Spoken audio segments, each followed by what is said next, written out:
Vote দেওয়ার ক্ষেত্রে কি সমস্যা হচ্ছে আপনাদের এখানে? এখানে একজন বিএসএফ এর এসআই আছে, উনি যারা ভোটার আসছেন ওদেরকে নানা অজুহাতে ওনাদেরকে ভোট দিতে দিচ্ছেন। ঠিক আছে, ওনাদেরকে আই কার্ড নিলে বলছে যে ভোটার স্লিপ লাগবে, ভোটার স্লিপ থাকলে বলছে যে আই কার্ড লাগবে, কোনো না কোনো প্রবলেম করে ওনাদেরকে ফিরিয়ে দিচ্ছে। নির্বাচন দপ্তর থেকে তো 5টা জিনিস কম্পালসারি করা হয়েছে, 5টার মধ্যে যে কোনো একটা থাকলেই হবে, কিন্তু এখানে কি তা মানছে না? এখানে মানছেই না ওরা, ওদেরকে বলা সত্ত্বেও আমরা যখন বলছি বলছে যে এখান থেকে বেরিয়ে যান আপনারা কে, আমরা বলছি আমরা জনসাধারণ, আমরা ভোট আমাদের একটা আছে আর একটা নাই থাকতে পারে, তো ওখানে সবগুলো আনতে হবে, না হলে ভোট দেওয়া যাবে। এইভাবে হলো তো কীভাবে মানুষ ভোট দেবে? মানুষ ফিরে যাচ্ছে ভোট না দিয়ে। মানে সকাল থেকে কতজনকে ফিরানো হয়েছে এরকম ভোটার? থেকে প্রায় আপনাকে ধরুন 8-9 জনকে এখন যে ফিরিয়ে দেওয়া হয়েছে অনেক লোক। এটা কত নম্বর বুথ? এটা 25 নম্বর বুথ, 31-25 নম্বর বুথ।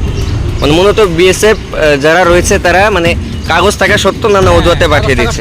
একজন এসআই আছে, উনি ফিরিয়ে দিচ্ছেন।